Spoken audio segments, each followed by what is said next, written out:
by inviting the High Representative Kaja Kallas to take the floor, please.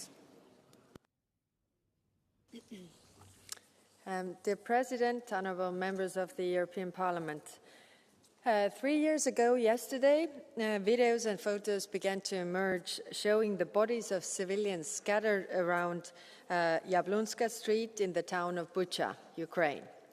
Children fleeing with their families, locals shopping for groceries, people trying to get back home on their bicycles. It was once the case, from Bosnia to Sri Lanka, that a single photo or video could expose wartime atrocities.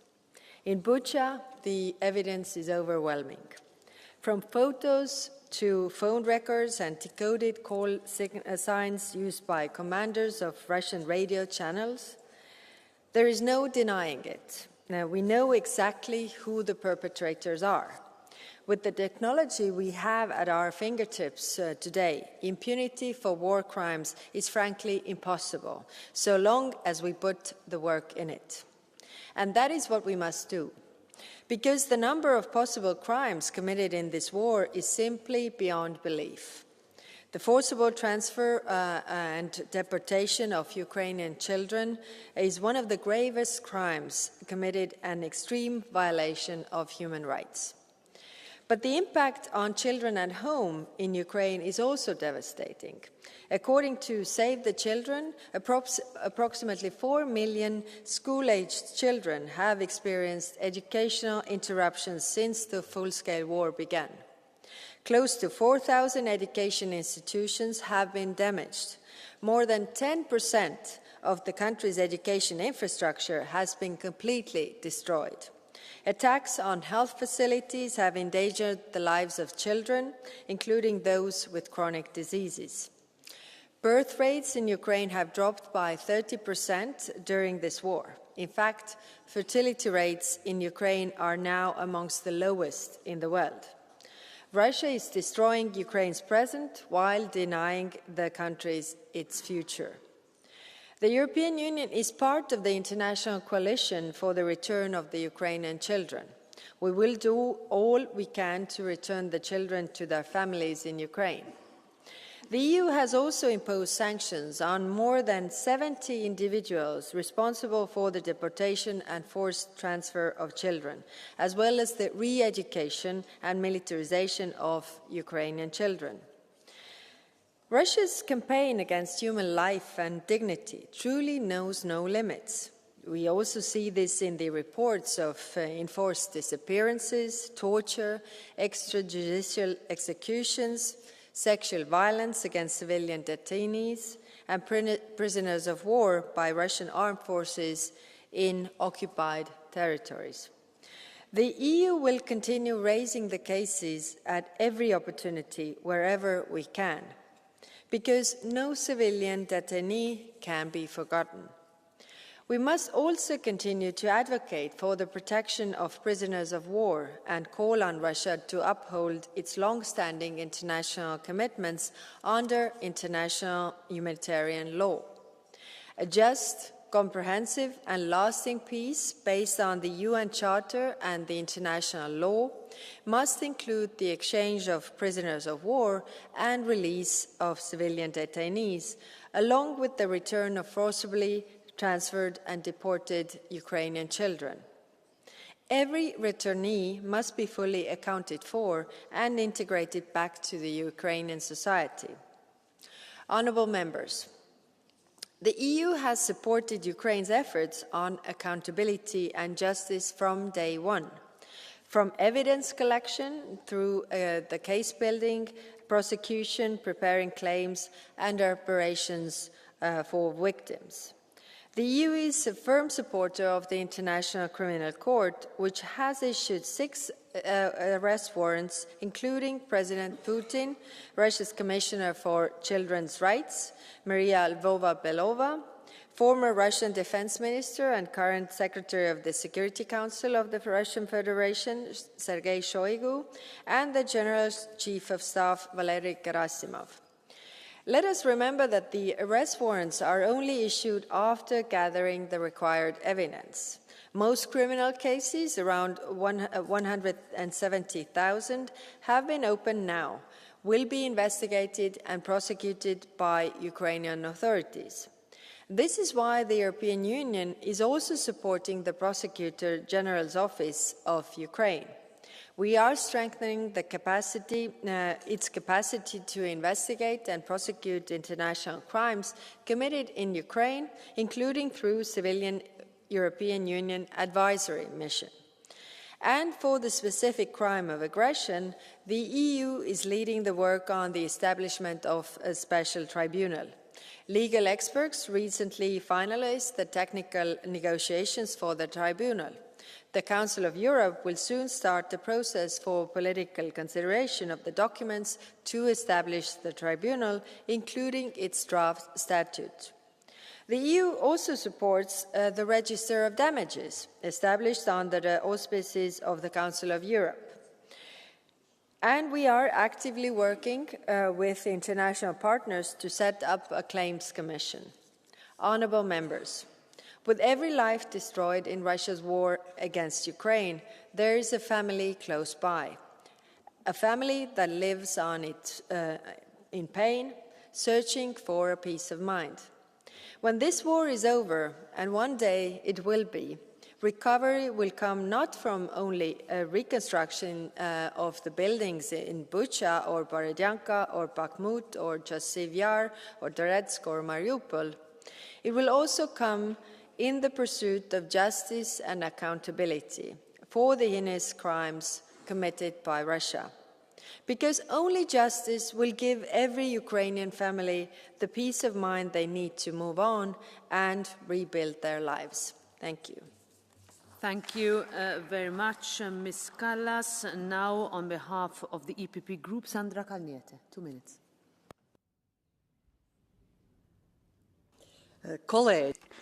Colleagues, since the start of the Russian aggression in 2022, the Prosecutor's Office of Ukraine has registered more than 150,000 war crimes. The Russian army is waging a brutal colonial war, destroying cities, schools, hospitals. It kills civilians, executes prisoners of war. They torture and rape adults and children alike. War crimes that Russia has committed against the children of Ukraine are cruel beyond words. More than 5 million children have become refugees. 669 of them have been killed and 1,854 children have been injured. More than 20,000 children have been deported. The Kremlin places the older children in re-education camps and forces them to register their Russian citizenship. The smaller ones have their identity changed and given up for adoption. The Ukrainians know the names of these war criminals, and the duty of the international society is to bring them to justice. Putin and his thugs need to realize that there is no statute of limitation for war crimes. Let's not be naive. Putin's goal is to destroy the country of Ukraine, the identity of its people, to seize its territory and resources. Russia is still bombarding Ukrainian cities and killing its civilians. And the new mobilization order for 160,000 new troops just is another proof that Kremlin is not interested in peace. We are the ones who need peace, and Ukraine needs a just peace. We need to make sure that the peace treaty guarantees the sovereignty of Ukraine, its territorial integrity, and a freedom to choose its future. The treaty should make sure that Russia is no longer able to restart its aggression. Thank you. S&D Group, Thijs Reuten, 2 minutes. President, High Representative, colleagues, on behalf of the S&D Group, I thank you, High Representative, for your efforts to protect Ukraine's interests, which align with Europe's security and shared destiny. We have a shared common concern. The current US-led push for a ceasefire tramples upon vital principles on the international rules-based order and on Ukraine's independence, sovereignty and territorial integrity. Accountability for Russian crimes should be central to such discussions, yet this is missing from the US statements. Europe understands that without truth and justice, you just said it, there's a risk of history repeating itself. No justice means no lasting peace, and it will haunt us. We must expedite the Tribunal for the Crime of Aggression, support the ICC and its investigations, and back all efforts to preserve evidence and prosecute war crimes. But for this to work in practice, we circle back to issues this Parliament has raised before. How can we ensure full EU involvement to safeguard such principles? And additionally, I'd like to hear your stance on proposals to enhance both the EU's relevance and Ukraine's negotiating strength. Expanding the sanctions, including on fertilizers, lowering the oil price cap and price and import caps on LNG, strengthening measures against sanctions circumvention, especially shadow fleet activity, ensuring complete alignment between the existing and new US, UK and EU sanctions, realizing equitable member state spending to support Ukraine, including rapid and crucial military aid, and last but not least, confiscate the frozen assets and let Ukraine use them. Dear High Representative, no peace without justice, and no peace without decisive European strength and solidarity for Ukraine. Thank you. Thank you very much, Mr. Reuten. And now for the PFE Group, Anders Vistesen.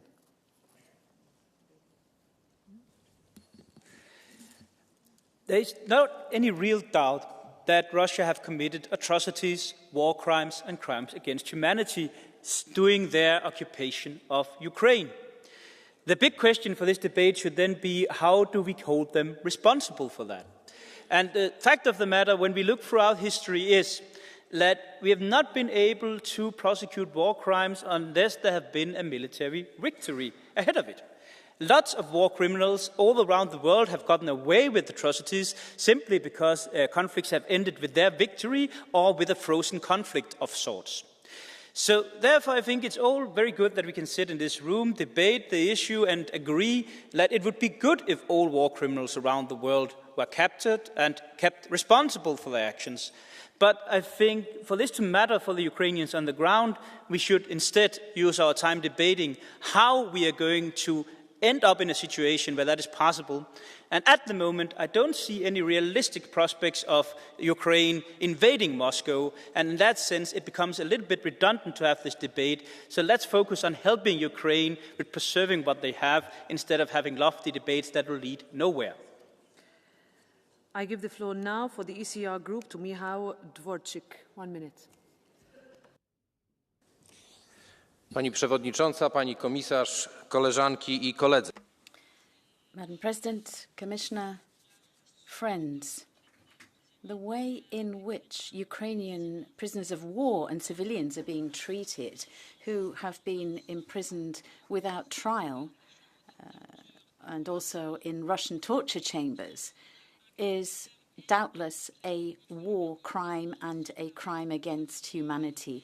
Not to mention torture, rape, and other atrocities which have been committed by the Russian forces, according to the UN report from the Representative on Human Rights. This is indiscriminate violence against everyone, including children, who have been abducted and taken to Russia. And this means that we cannot simply stop at isolated, superficial interventions. We need a much broader debate and an appropriate resolution. So on behalf of ECR, I ask that this should be included on the agenda for the next session. Madam President, Madam High Representative, dear colleagues, the open war against sovereign Ukraine and Ukrainians, conceived and declared by the Russian leadership and waged by the Russian military, is lasting 1,133 days. During this long nightmare, the crime of aggression and war crimes have taken the most brutal forms, from the deportation of civilians and theft of children to the torture and rape of civilians, the execution of prisoners of war, destruction of Ukraine's civil infrastructure, and other incomprehensible crimes. Bucha itself became a symbol of infinite cruelty. We must say firmly that Russia will not escape the new Nuremberg Tribunal. This applies equally to the Russian political leadership, which makes the decisions, and to the militaries, which carry out the criminal acts. The special tribunal must take place regardless of any ceasefire or other negotiations. Impunity must be the thing of the past. I hope the European Union will take a strong stance and will be followed by the principle that we have to name and punish the perpetrators, protect the interests of victims, and ensure a victory for humanity. Thank you very much. Now for the Green Group, Willy Sønpenal, 1.5 minutes. Thank you. I'll speak in Danish. Ifølge FN har over 12.000... I'm going to speak in Danish. According to the United Nations, thousands of civilians, hundreds of children have been injured recently. These are figures, these are statistics that we have received. We're talking about families torn apart, we're talking about dreams being broken, we're talking about a lost generation. What's happening in Ukraine is a terrible crime committed by an aggressive Russian regime that doesn't want to take responsibility, Vladimir Putin at the helm. Every day, civilians fall victim to the aggressive attacks by Vladimir Putin. These missiles, these bombs are not just targeting military targets, but also schools, civilian objects, etc. It is a disgrace that this should even be allowed to happen. The fact that we have so many civilian lives lost, and also, of course, troops being lost on the battlefield. We've seen children being taken away from their families. It is a campaign of terror, a systematic campaign of terror. And these are also war crimes, and this must stop. We must demand that it stops. And therefore, dear colleagues, I would urge us to take further measures in order to weaken Russia and strengthen Ukraine, strengthen its borders. And we need to do whatever we can in order to make Ukraine safe and secure, and also send out a clear signal to Putin's criminal regime. We know what is going on, and we cannot let this go unchallenged.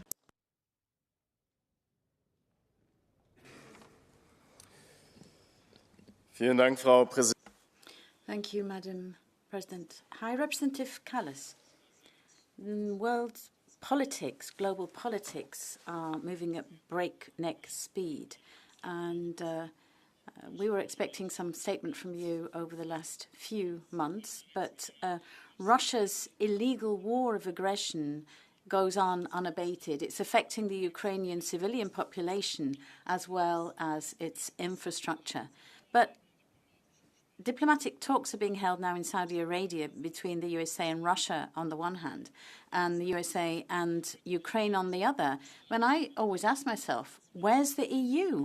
Why aren't we there? Why aren't you there at the table? These talks are about a ceasefire in the Black Sea and bringing an end to attacks on energy infrastructure. Let me be very clear. Every step towards a comprehensive ceasefire in Ukraine and a lasting and just peace has to be supported by the EU. We have to be there. High Representative, unfortunately, I did not see that clarity in your statement. So the US President seems to have found an ally in Putin, who now is bringing him back onto the political stage of the great powers. And the world is being chopped up once again. That's happening very quickly at the expense of the Ukraine and the EU, which isn't allowed to be at the side table when it comes to discussing the conditions for an ending a war that's being waged on European soil. That's unfathomable, and that's why I wonder, where is the European initiative to bring an end to this war so that the EU can at least be involved in the negotiations on a European peace order? Where's your strategy, Ms. Kallas, for a peace order that doesn't start and indeed end with tanks, jets and drones, but that protects and strengthens international law and international institutions, for a Europe that can build its values and its security on economic strength, international cooperation, and the credibility of its values. And that's the idea of a Europe in which diplomacy isn't the weapon of choice and doesn't secure its future through arms alone. Brenner Aust, 2 minutes.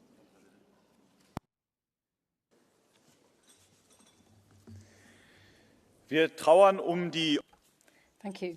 We mourn the victims of the war. We condemn the war of aggression and the breach of international law that it constitutes. Equally, the war crimes which have been perpetrated. But we must not keep our focus on today. We need to craft a future European strategy which will deliver lasting peace. In recent weeks, we've heard all too often talk of a great war in 4 or 5 years against Russia. This is the stuff of nightmares. In a time of nuclear weapons, we cannot allow ourselves to think this way because war itself should be our enemy. We need to craft a peaceful order in Europe. This is essential for the future. Many countries in Europe have actually declared notional military contingents, but they are not deployable. Therefore, these states have got to develop their military so that they can actually be fit for deployment. Equally, Russia should be required to reduce its military contingent to de-escalate so that we can stop this arms escalation. We must not allow one single inch of European territory to be under threat. And we must protect the Baltic in particular, but all our territory. We need to be clear to Russia. We will not be pressurized. We will not be intimidated. Not least, we will not be intimidated by threatening pronouncements on Russian TV. Thirdly, Russia is operating a war economy. It's very easy to move onto that footing, but it's much more difficult to move away from it. We need to offer proper prospects of economic development, end of sanctions and resumption of imports and exports to Russia as a quid pro quo for demilitarization. This is not a gift, but rather an incentive to de-escalation so that Russia actually moves away from this war economy and the endless downward spiral we're witnessing, which will lead to economic collapse. Ladies and gentlemen, 1,000 hours of fruitless, unproductive negotiation is infinitely better than one single minute of exchange of fire. We have an opportunity now to take the diplomatic initiative to ensure peace in Europe. Thank you. Now I give the floor back to the High Representative Kallas to conclude the debate. Honourable members, really thank you for your interventions. There are a few comments that I want to make. First, to MEP Reuten. I mean, right now, what we EU doing, EU's relevance in this process. We have many things that are in our hands to make Ukraine stronger. Sanctions also weaken Russia, but also giving Ukraine the aid that they need, because the stronger they are on the battlefield, the stronger they are behind the negotiation table. Then on the comments about the accountability and that the debate should be wider, I also think that we should have a debate about international law, because every time when we have had in the history a really big international crisis, then we have developed international law further. If you think about the Second World War, then we actually agreed to have UN Charter, to have United Nations, so that there wouldn't be any wars either in the future. And UN Charter, the principles are still standing, and we need to defend them. That is very clear. But it is also clear that the accountability for the crimes of aggression, that means leadership crime when somebody decides to attack another country, and also the war crimes that are stemming from the leadership crime, then the accountability for those crimes should be also more automatic. That, you know, if these things are conducted, then there is accountability for those crimes to prevent those crimes happening in the future. So on the ceasefire, of course, we welcome the talks about the ceasefire and also, you know, the first steps on this.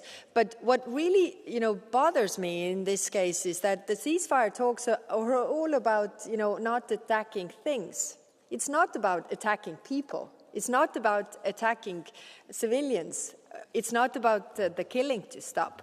And I think we have to be very firm on this. So we have a plan. We are respecting the principles of the international law, which also means the UN Charter, the territorial integrity of a country, sovereignty and independence of a country. We are supporting that. And of course, what are these tools in our hand? Are the tools of sanctions to put the pressure on Russia, who is the aggressor here, so that they would stop this war. They are also not able to wage this war forever, because we have to be on the side of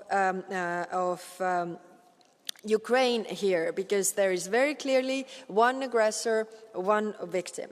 Now, to the MEP who was talking about the nuclear threat,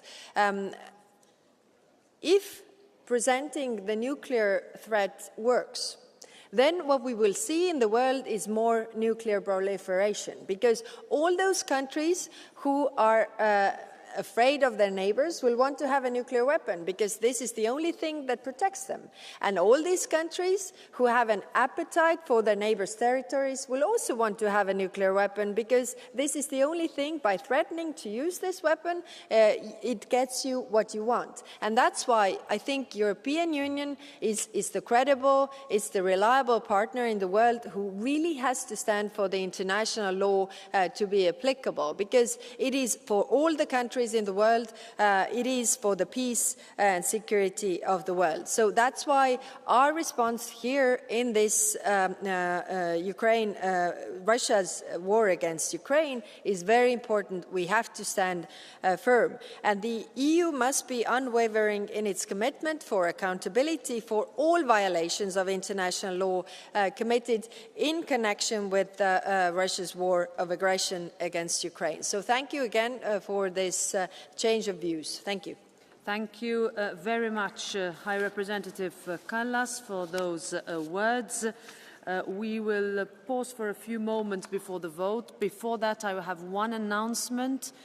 Pursuant to Rule 164, paragraph 2, and with the agreement of the political groups, I would like to propose to the House to postpone to the Thursday voting session the following vote that is currently scheduled for Wednesday: motions for resolutions on energy-intensive industries. Thank you.